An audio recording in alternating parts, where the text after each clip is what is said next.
The analog is the function field at T. So that's a global field way to see things. If those fields are the same and we do the same thing on both sides, then very soon we'll see that we get too much work on the right side. And so there'll be a third column which has zeta function of vertical finite. It's a third function. So the integer is FQFT. The primes are the irreducible polynomial. I also have this philosophy that they should be monic. After all, we don't say minus 2 to the prime. It's 2 to the prime. There's no sign. And the size of a number, well, the size of a polynomial is q to the 2. So then let me define the remainder. Sorry? No. Okay. Let me define the Riemann zeta function over fq of t. Well, let's put it in there. So by that, and this also, Jordan wrote that. So I'm going to define it in exactly the same way. The sum goes over the monic polynomial over fq of t. And, you know, fq of t, the ring of, the polynomial in one variable over fq, that's a unique factorization domain. So just write like that. So this is exactly the same thing as the Riemann zeta function. So we expect it to have similar property, but one very important thing of polynomials is they come by batch of the same size. And in a way that's, a lot of things come from that. The size of an integer is n, the size of a polynomial is q to the degree of f. There's many polynomials with the same size. So let me use that to rewrite that as, I'm going to go degree by degree. So 1 over q to the ds, sorry, q to the ds like that. And then what is the number of irreducible polynomial of degree d? This is q to the d. This is, the polynomial which have size q to the d, they're q to the d of them. So what is that? This is summation d equals 0 to infinity, q to the 1 minus s to the d. Well, what is that? This is a geometric series. So this thing is simply 1 over 1 minus q to the 1 minus s. So we went from the Riemann zeta function to this very simple function. So I just proved you the Riemann hypothesis. This has no zeros. So it has no zeros, so all the zeros are real part of s equals to 1/2. So this is what I said I would prove the Riemann hypothesis. The only thing is, it looks like a trivial statement, a frivolous statement. It is, of course, a frivolous statement. But from this frivolous statement, I can actually prove the prime number theorem over fq of t with the optimal error term, which doesn't look like such a frivolous statement now. So let me do that. Okay. So let me prove the prime number theorem over fq of t. So AD will be what? AD would be the number of prime polynomials, always monics, of degree d. Okay. I want to count them. So it's like exactly like the prime number theorem. I want to count the number of prime. So how do I do that to count the number of prime polynomial of degree d? Let me write this zeta function that I just did as a product. So I'm going to have a product d equal 1 to infinity. So here I have 1 minus, I guess this is on the other board. So 1 minus 1 over p to the s. So it's going to be 1 over, so q to the ds. And here it's going to be minus ad. So I'm just saying, AD is the number of prime polynomial of that degree, but now I have an extra piece of information, which is that this thing is very simple. This thing is equal to that. So let me use u as a variable. So this is a change of variable that we're going to do very often. So the product d equal 1 to infinity, 1 minus 1 over u to the d to the minus ad. This is equal to 1 over 1 minus qu. And now what I'm going to do, I'm going to do the logarithmic derivative, and for the students which were in my group yesterday, the logarithmic derivative in that context is very nice. It gives you those types of explicit formula, and it's also very easy to do. So what I mean by I'm going to do the logarithmic derivative, first I'm going to multiply by u, and I'm going to do d du of the log. So as I do the log, this becomes a sum. Okay. Let me not do all the detail. Let me write it, and you're going to see. Yeah. U to the d should be positive, huh? Sorry. So u is q to the minus f, so this brings the thing on top. So I have a weird way of writing that. So let me write it like that. And here I'm going to have u d over du of log of 1 minus q to the u. Okay, so I also multiply by minus 1. Okay, log of something to the minus 1, I put the minus 1 and I cancel them. So now if I compute that, if I compute this, like, well, the derivative of a log, I'm not, writing that as a series or anything, I'm just doing the derivative of a log. So the derivative of the log is 1 over the function. So I'm going to get on this side summation d equal 1 to infinity ad, if I write it correctly, and I'm going to get, where's my d? Let me write it as I have it here. I always get confused. So this is my AD, this is my U. When I do the derivative, I get du to the d minus 1. So if I multiply by u, I get the correct thing. Okay, that's my d when I do the derivative. And on the other side, I'm going to do the same thing. So I'm going to get, when I do the derivative, I'm going to get 1 minus qu, and I'm going to get qu on top. So I get this identity, and now I'm going to write them as geometric. So writing them as geometric.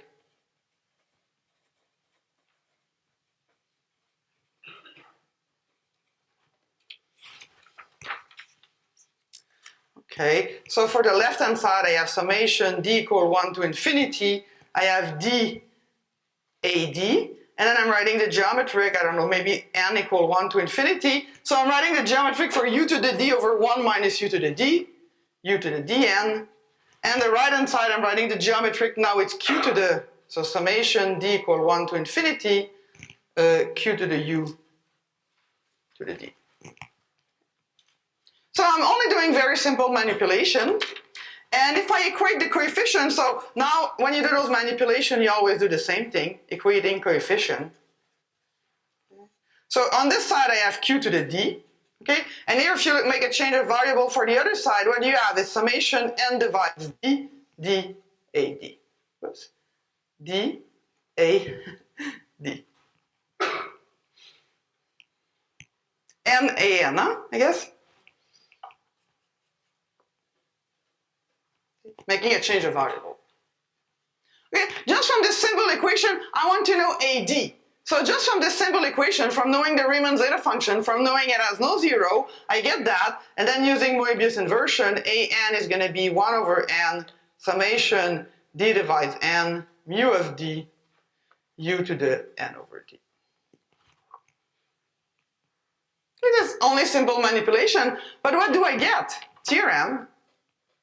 Okay, I get the prime, an is the number of irreducible polynomial of degree n. This is what you want to count. So let's take d equal to 1. So I get q to the, okay, so where's my q? Yeah, I got back to a u. I don't know where I got that u. I'm equating the u coefficient, huh?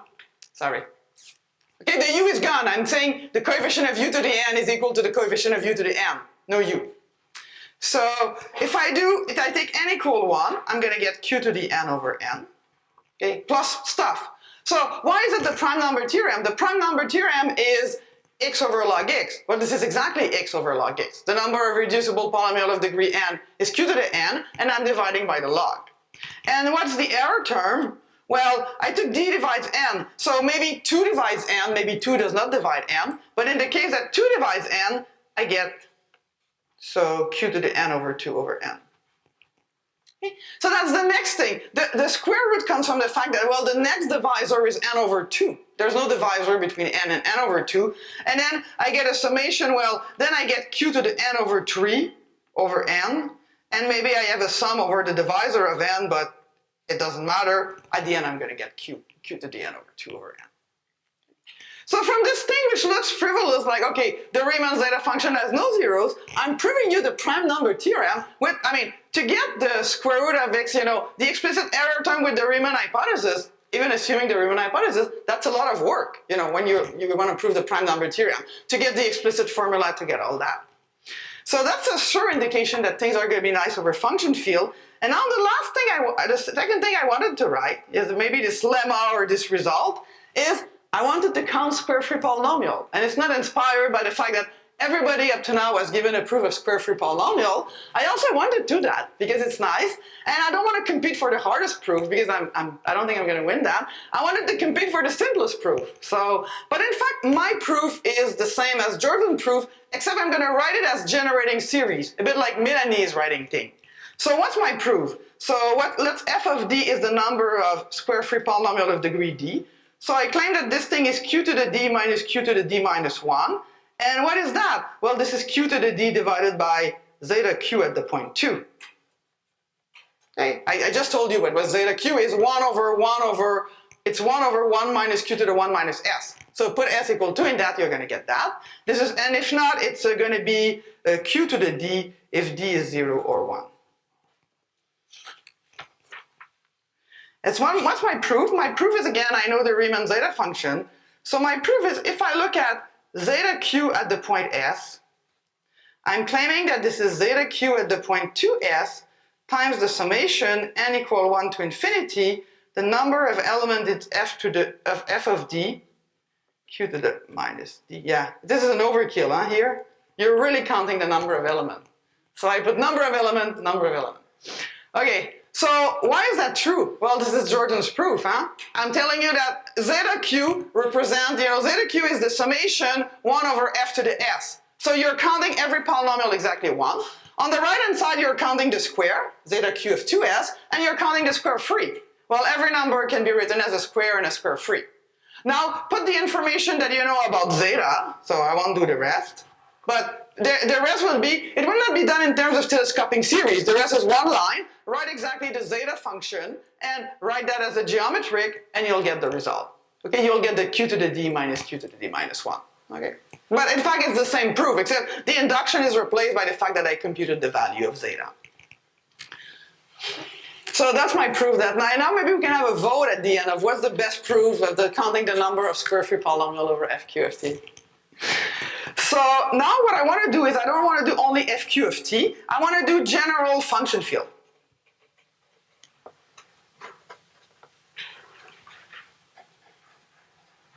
So, and I'm going to call them k, and I'm going to say k over small k, and I think I said that, this one is that. So what's going to be a general function field? That's going to be a finite algebraic extension of fq of t. So in the example I will have in mind, certainly this one will be a good one, small k adjoint square root of dx, okay, where dx is a polynomial, a quadratic extension, or in general, I can write also small k is, small k adjoint Lth root of dx, adjoining Lth root of dx, and maybe then I would work in a situation where my ground field contains the Lth root of unity. Okay, so I want to talk about those general function field, and I want to define the zeta function. So I have to define the prime. So what are the primes? I mean, if we see them as global field, the primes would be the prime ideals, but they would correspond, those corresponds to zeta function of curves over finite field, and curves are projective curves. So they are the primes at infinity, which is a major difference between the number field and the function field. So I'm going to work as prime as divisor. I'm going to write them additively, and I'm going to think of them as places. Okay, it's going to be very similar, but I'm going to define a prime. So let's say P of k, which is the set of primes of k. What is that? It's the set of discrete valuation ring R containing fq, and such that the splitting field of R is k. Okay, so and then if I have P, the maximal ideal, I will call it my prime. Okay, maybe by abuse of language. And the degree prime, it's going to be R quotiented by P. It's going to be the residual degree, the degree of this field extension. So what does it mean? So this is not very different. I mean, for fq of t, did I call it fq of t or fq of x, by the way, up to now? I think I have to call it fq of t, but for me, as I work with curves, I don't know, maybe influence, I always kind of call it fq of x. Maybe I started with fq of t by analogy with what other people were doing, but I prefer to use fq of x because it goes better with the thinking of that as function field of curves. So if I look at that, what are the primes? Well, they're going to be, of course, the p irreducible polynomial. Okay. Every irreducible polynomial gives a valuation ring, which is simply, if A localized at P, it gives a valuation ring and evaluation, And there's one more prime, which is the prime at infinity. So, and this prime at infinity coming from, so R prime, maybe I call it, which is going to be A adjoint 1 over x, okay? Which is a valuation ring. So the ideal is the ideal generated by 1 over x. And I think Jordan mentioned that. What is the valuation on that? If you take your things which are polynomial in 1 over x and write it as a quotient of polynomial, normal polynomial, the valuation is going to be minus the degree. It's going to be the degree down minus the degree up, okay, in that case. And those are all the valuation for k is equal to fq of x. So now let me define the divisors. Okay. So the prime are the prime ideal. You can think about them, okay, there's a prime at infinity. The divisors are the ideal, except we always use additive notation. So it's better to use additive notation. So it's the free abelian group. So dk generated by the prime.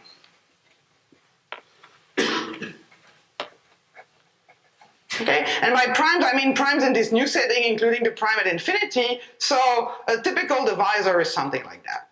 Okay, and it's a finite sum.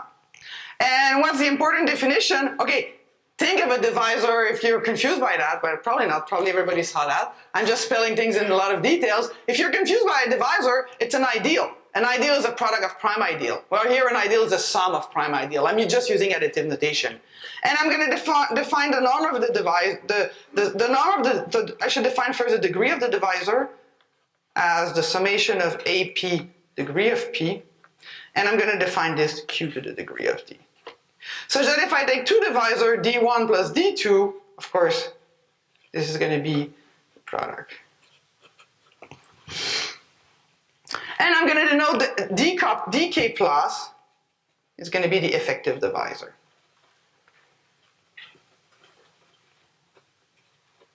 Which means that the AP are all positive. Well, AP are all positive. If AP is 0, it's not there, but I wrote it like that. Okay, so now that I have that, let me define the zeta function. So the Riemann zeta function is usually the zeta function associated to Q. Let me define the zeta function associated to a function field. So what it's going to be, of course, it's going to be the sum over the divisor. Or it's going to be the product over the prime divisor. Okay, I just told you that the sum of two divisor, the norm of the sum of the two divisor is the product of the norm of the divisor. So I'm not saying that the divisor are product of prime because notation is additive, but it works for.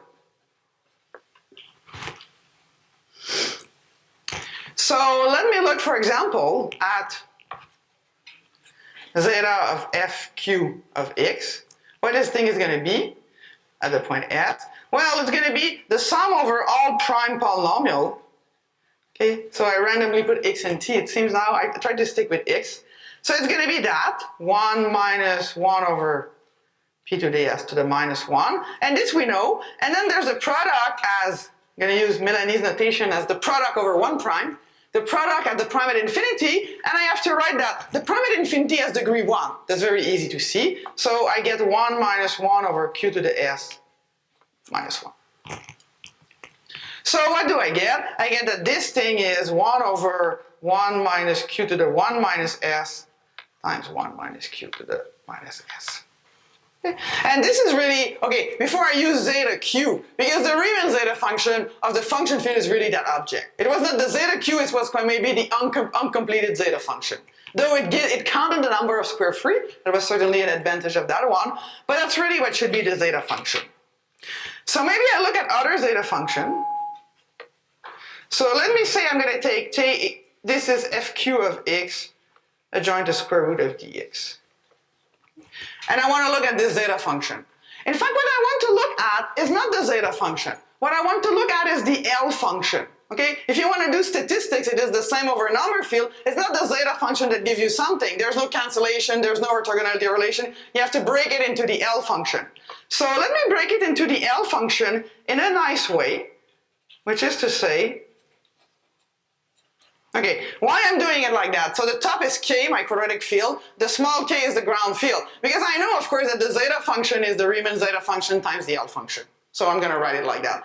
And also, this is something very nice. What I'm going to write here is no knowledge. It is something very nice that a nice tool that we're going to use is to count the prime of the top field by counting the prime of the small field and looking if they're inert, ramified, or everything. Okay, it's just a very simple idea. So what I'm going to write here is no knowledge. I'm going to say I'm looking at the prime at the bottom field. I mean, this pen is a bit fat because it's new. It's difficult to make a difference between small k and big K, but this is the small k.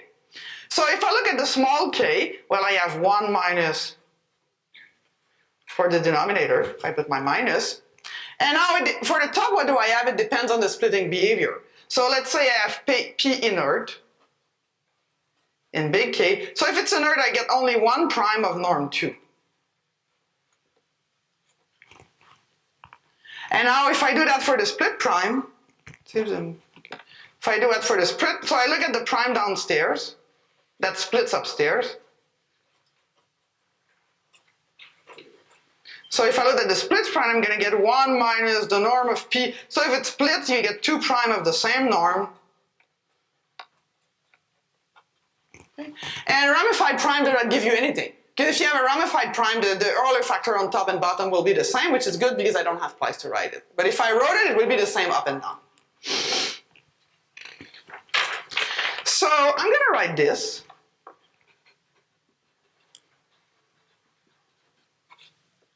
I have no paper left. I want to. So should I stop or can I get more paper? Oh, it's there, sir. Also, I don't want, because this pen is kind of new, I don't want to write on the thing by having only one sheet. Okay. Good. Oh. Oh, you can see it here. Did you guys notice it? That you can see it? I'm just noticing it. You can see what you're writing on the little screen here. Okay, that's a good piece of information, you know. You should maybe tell your speakers in advance, yeah. Okay, or assume there would be a bit, you know, okay. Okay, I'm stopping here. So this is going to be the product P belong to SK. And now let me write it, okay, again, I'm writing absolutely no information because I'm going to define this character to be what I want. Okay. So I'm just using the sheet which is there, and what's going to be this character? Okay, so if we look at this character, it has to be 1 if P splits. So it's going to be minus 1 if P is inert, and it's going to be 0 if P ramifies. Okay, and I'm not, right now I'm saying nothing. Okay, I just wrote it as saying, okay, it depends on the splitting behavior, and then I'm defining this character to be that. But of course, we all know what its character is going to be, because if I look at my extension and I want to know, and now I need another variable, which I'm going to think of it as a curve, so I'm going to write it like that. If I look at the extension that I get when I join square root of q of x, and I want to know the splitting behavior at a prime p, well, I have to look at that, huh? I have to look at the splitting behavior at this polynomial mod p. So this character is exactly the same thing as in the number field, it's just a Dirichlet character. Okay? And so the character of the field is going to be, well, I say P, but yeah, I define it for P, like that. So it's going to be the quadratic residue symbol, which is given by looking if something is a square or not, okay? Which is a Dirichlet character. So actually here, there's no problem with the 2. It's really a Dirichlet character mod D. Okay, what do we mean by a Dirichlet character mod D? This is a function which is periodic mod D, this is a function which is multiplicative, and this is a function which is 0 if and only if you're evaluating at a polynomial f which is not coprime to D. So another way to say that is a function from A over D, multiplicative, into the complex number, and I'm extending it by multiplicativity, and when I cannot extend it, I put a 0. Okay, that's the Dirichlet character. That's defined exactly the same way. And so I'm saying that, but this thing is for P belong to FQ of X. So when I said the splitting behavior, I didn't talk about the prime at infinity, but if I put the prime at infinity, at the end of the day, what I'm going to get is that. So in the denominator, it's a small k. So I'm going to get L, S, chi d, and now I have to deal with the prime at infinity, so the prime at infinity has norm 1, and then I'm going to write it as 1 minus lambda d. Okay? So this is to deal with the prime at infinity. What does infinity do? Splits, ramify, whatever, and lambda d is going to be 1 if the degree of D, degree of D even is going to be 0 if the degree of D is odd. Which form am I good? Odd. Okay, and that's it because I'm taking D to be monic. Okay, so the inner case is not there. So if I didn't take D, it's a good thing because I don't have more place, okay? But basically what I mean is that the L function is the L function as it is before, and you add something for this plate at infinity. Okay, so this seems to be exactly the same thing that we have over number field. Well, it's not the same thing that we have over number field because now I'm going to put this very nice result. Let chi be a non-trivial Dirichlet character.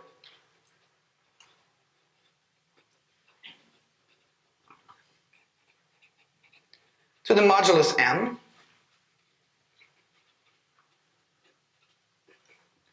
Then, okay, ls, maybe I rewrite ls chi because I didn't write it before. When I said it's the same thing, ls chi is that. You run over all s is a polynomial in q to the minus s of degree at most. Okay, so certainly this is not like L function we know.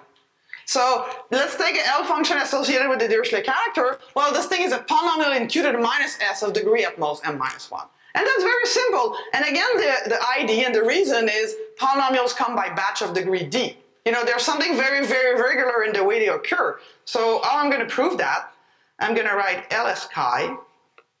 It's going to be the summation n equals 0 to infinity. And I think this thing I call a n chi q to the minus n s.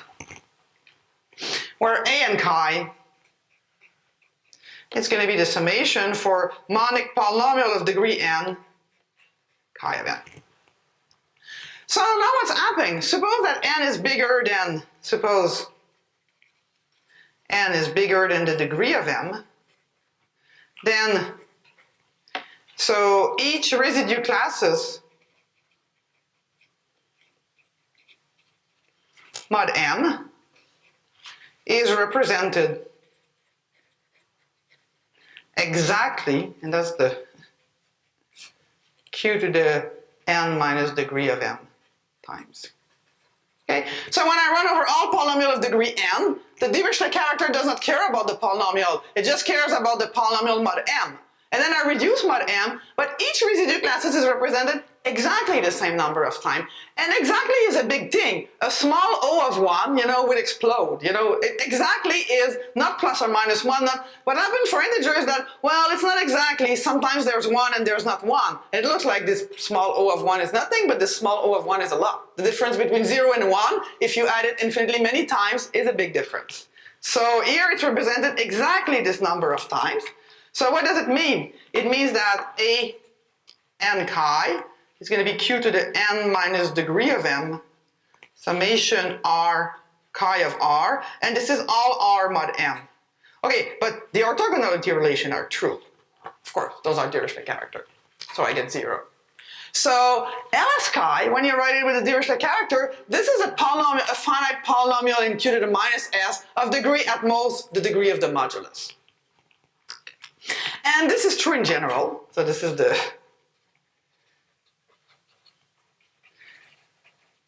So in a way you could say that what I did now was the abelian case. I proved you that for the abelian extension this is true, but this is actually true in general, and I'm also, I think, doing a bit of details on the proof of that. So let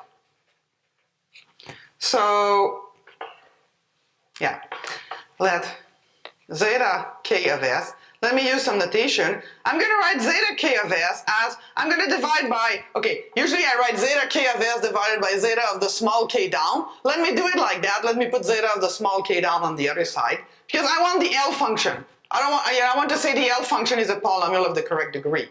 So this defines this, you know, should I write it with s? Yeah, I guess here I should write it with s, not with q to the minus s. Now, if I want to write it as a polynomial, I'm always confused by this change of variable. Okay, let me write it like that. I'm writing zeta k of s like this and that. Okay, this is how I define my pk of s. And I want to say then pk is a polynomial of degree, well, at most 2g, but it's going to be 2g.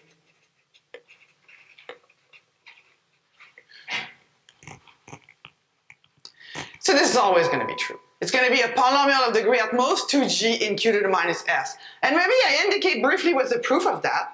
Okay, first of all, you're going to say, well, 2g, where this 2g came from, I have to compute the genus of my field. Okay, every field has a genus, and what's the genus coming from? The genus coming from at looking at the dimension of those space of divisor, and how do you compute that? It's Riemann-Roch theorem. Okay, so the proof of that is the Riemann-Roch theorem.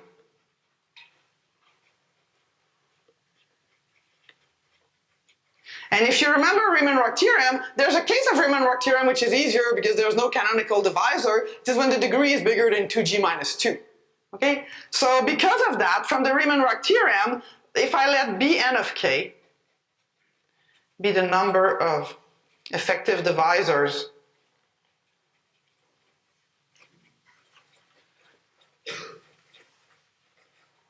that's a finite number, huh? Because the degree of the divisor is defined as the sum of the AP degree of P. There's only a finite number of prime of each degree, we're over FQ, so that's a finite number. So, and Bn of k, the number of effective divisor of degree n, of course, are the coefficient of my zeta function. Okay? Then by the Riemann-Roch theorem,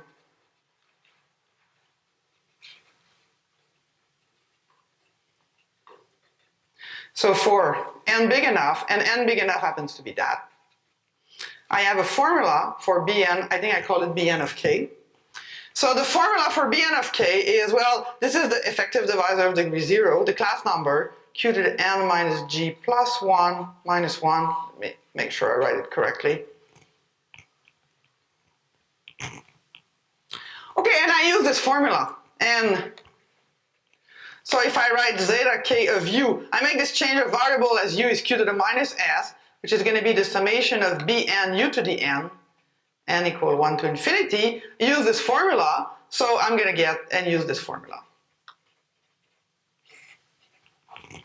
Okay, for n equal up to 2g minus 2, I would get what I get, and after that, using this formula, I will be able to write it as a polynomial. Okay, I won't do all the detail. So at the end of the day, what you have is that, and I'm going to use this notation for now, let's forget the s, I'm going to write the zeta, so what is, before I use it, zeta k of u, when I write zk of u, I mean now u is q to the minus s. I just make a change of variable, okay? So this thing is going to be some polynomial divided by 1 minus u, 1 minus qu. Okay, you may know it, of course, more for curves, but that comes from the function field. Okay, and all the proof now. Okay, I didn't do the detail, but assuming the Riemann-Roch theorem and what you can prove from the Riemann-Roch theorem, that's an easy proof. Okay, now if I look at the zeros.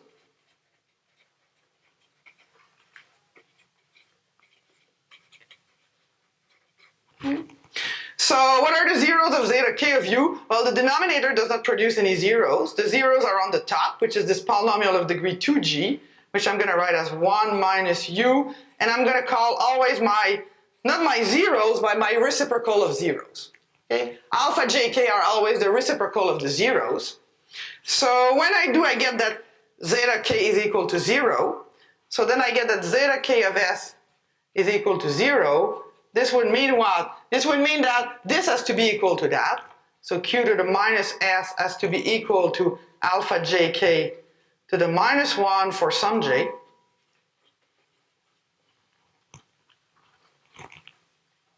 So the Riemann hypothesis is going to be that s is equal to 1/2 will be the same thing as saying that alpha jk is square root of q. So if I want to say what's the Riemann hypothesis, and this is a very simple thing, the Riemann hypothesis tells me my root of psi square root of q.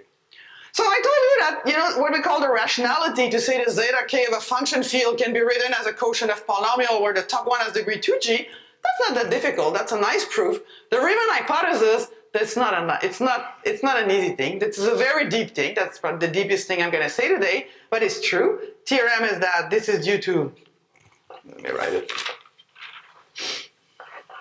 This is due to Weil, and there's a proof which is, a different proof which is less algebraic due to Stefanov and Bombieri, but it's a theorem of Weil in the context of curves. So I'll restate it in the context of curves, is that the zeros of zeta ks. So the Riemann hypothesis is true. Have real part of S equal 1/2, which is the same thing that, I'm rewriting it again, but I really don't care. We can write it a couple of times. This is a very nice result. So, and when you have that, you can actually prove the prime number theorem with a good error term. Okay, you have to work a lot. That's not going to be as trivial as I did before. But as a corollary, I can prove that so if I look an of k, there's going to be the number of, I should write it, the number of p belong to sk of degree n. So this thing is going to be q to the n over n plus big O of q to the n over 2. Okay, the Riemann hypothesis gives you the error term in the prime number theorem. Are there any questions?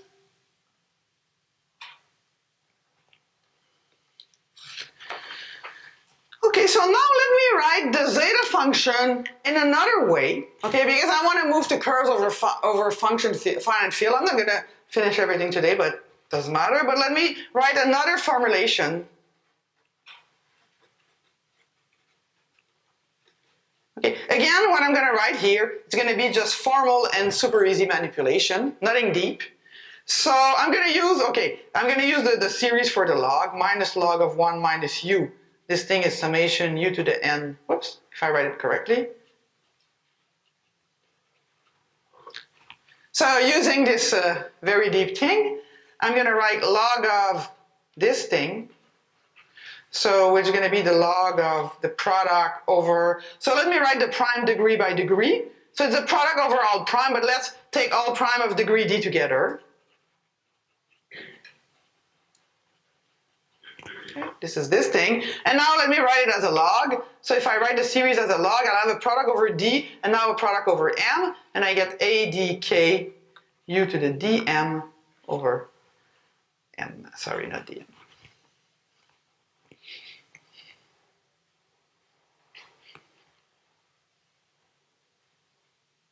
I guess I kept my n. I'm kind of wondering. Yeah, so it's going to be summation n equal 1 to infinity. So those numbers I'm going to call n and k u to the n. I guess it should be u to the n over n. If I make my change of variable correctly, yes. Okay, where n and k is defined as, so it's going to be summation d divides n d a d of k. Okay, that's just a simple formula. Of course, I have to know what are those things, but I'm defining those things like that. Okay, now let me use, okay, I know this about zeta. This is just the definition, but now I know something else about zeta. I know that this thing, I can write that with log of pk of u divided by 1 minus u, 1 minus qu. Okay, maybe I'll skip some step. Okay, if I do this log, what do I get? So this one will give me summation u to the n over n. This one will give me summation q u to the n over n. And then I'm going to get minus the summation for, and then I go root by root. So the product is also, the top is also a product of things. It's 1 minus pi, minus alpha, sorry, I call my root alpha. And then going to be some summation over n, alpha jc to the n over n, u to the n. Okay, if I did, this is this one, this is this one, and this is the log of the top. Okay, so what do I get from that? Then I'm just equating, okay, I do the same thing, I have 2 power series in u to the n, I'm equating the coefficient n and k, it's going to be the summation d divides n of dad, and maybe I call it adk, so dadk, where remember adk is the number of irreducible polynomial of degree d.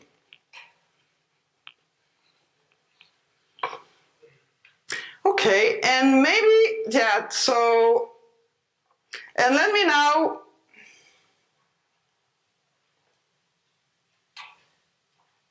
Yeah. Sorry, I'm getting confused with what I mean, this information I had before. Okay. So this I had before. What I want to say is that this is the number of primes, okay, of degree 1 in, okay, this one is not.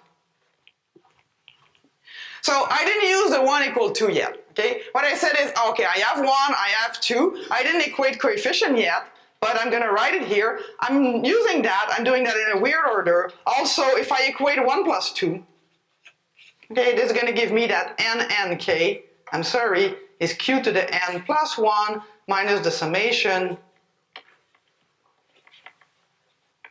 Okay, again, a weird ordering. So I have the same object that I write as 2 power series, then the power series are to be equal, I get that. Okay? I get those nmk has to be that. Okay? But now nmk by definition is this. It's also the number of prime of degree 1 in fq of n. Okay? That's kind of a theorem. This part I didn't prove you to that. That in fact, this is the number, well, it works for d equal, it works for n is equal to 1. Okay? But it's true. It's the number of prime of degree 1 in fq of nk. Sorry, I got a bit confused here. fq of nk is your extent scalar. So k is a function field over q, over fq, and now I'm looking at it as a function field over fq of n. Okay? So you get more primes of degree 1 because you have more scalar. Okay? I'm kind of counting point over q to the n here without telling you, and of course that's going to be the punchline. Okay, so let me, because it was not clear, I write zeta k of u in 2 ways from the fact that, well, this is the Riemann zeta function. It was built as a product over all prime. I write it from the fact that I know in fact it's a polynomial. This is the thing that we did with the Riemann theorem, not that deep but nice. And then I'm equating those two things and I get a formula for nmk. And nmk is in fact the number of prime of degree 1 in fq to the nk. So I have this formula for that. Okay, and now what I want to do, let me start that in the last 5 minutes. I want to say that this is something very, very, very nice, and this is something that Bjorn also talked about. And to say that this is something nice, I would have to go function fields and make a third column, which would be curves over a finite field. So function fields, of course, over fq, so q is fixed, and curves over the same fq. Okay, there's a one-to-one correspondence with that. People mention it. So let's say I have C, a curve over fq, and by that I mean a smooth projective curve over fq. I can associate to it what is called fq of c, which is the function field of the curve. Okay, let's say to simplify ID that my curve has a plane model f of xy equal to 0. Okay, then my function field is going to be divided by the ideal. Maybe I should not call it f because usually I call, it's going to be that divided by the ideal of the curve. Okay, so of course y squared equals d of x. If I do that, I'm going to get, small k, a joint square root of d of x. Okay? The function field of that curve is that. Oh, makes sense, huh? So this is just the field that you get by, let's say you have a plane model, you have an equation with x and y, you quotient by the equation of the curve, it gives you a finite extension of fq of x. Okay? And then what happens here is that I have primes, I'll finish with that, in k of c. Oh, I should call it fq of c, primes in k, which is equal to fq of c. So what do they correspond to? Now I want to say that the primes in my function field correspond to, and Bjorn mentioned that, Galois orbits of points on C.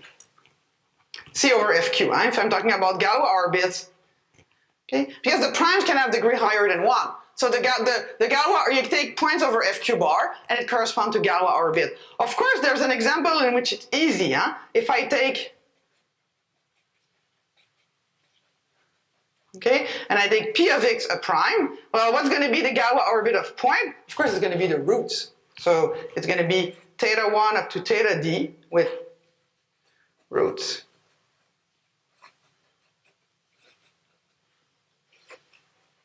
Which is a Galois orbit in P1 of AQ. So primes corresponds to Galois orbit of points.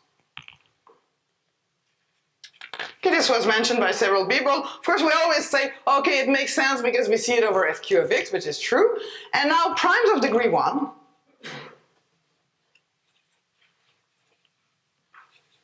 well, they correspond to points in CQ. C over FQ, well, a Galois orbit of, so notice that, of course, the size of the Galois orbit is the degree of the polynomial. Huh? I didn't write that, but if the polynomial, the irreducible polynomial has d roots, the size of the Galois orbit is d. The size of the Galois orbit is, of course, the degree of the polynomial. So primes of degree 1 corresponds, of course, to points in CQ. And why I'm saying that, because now I want to talk about primes of degree 1 in FQNK, which I don't have on my slides, but I told you before, there's a formula relating primes of degree 1 over this extension of scalar to q to the n minus 1 minus the sum of the roots. So what do they correspond? They, of course, correspond to points in C of FQN. Okay? This makes sense. If I have primes of degree 1 corresponds to point in CFQ, primes of degree 1 and this ground extension will corresponds to point there. Okay, and let me see. Okay, and then by the formula we saw before, then I'm gonna stop here because this is very, very beautiful. By the formula we saw before, this thing was the summation, and now I have to remember how I call them. I think I call them like that. Okay. So what are those? And if you remember, those things were obtained were q to the n minus 1 minus the sum of the roots. So if I backtrack my formula and I look what they are, this thing is going to be, let me write it like that, exponential of summation n equal 1 to infinity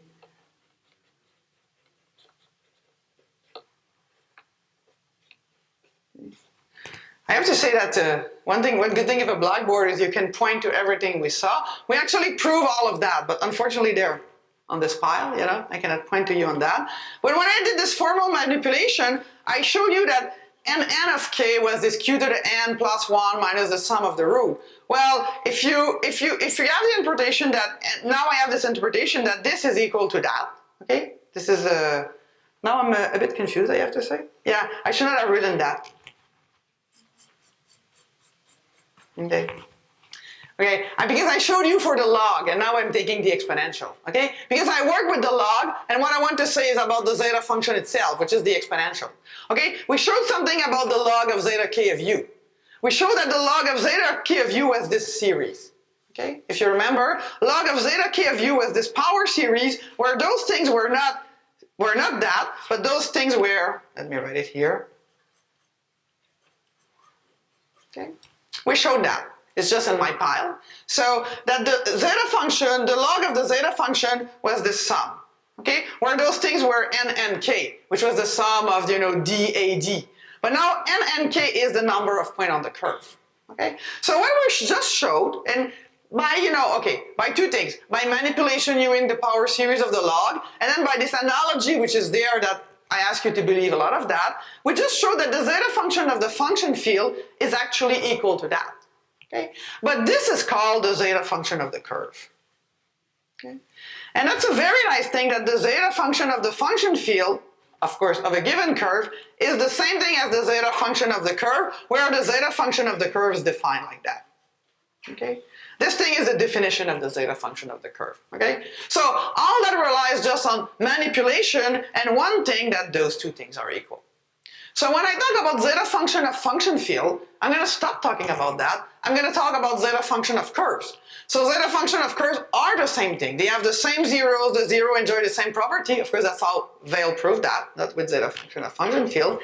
And they have the same zeros, and now this is related to the point counting on the curve. So when I'm going to do statistics for my L function, often I'm going to phrase that as statistics for point counting on the curve. Okay? But often, and it's going to be a game that we're going to play of transferring from one word to the other, which is very nice, seeing it on one way or the other.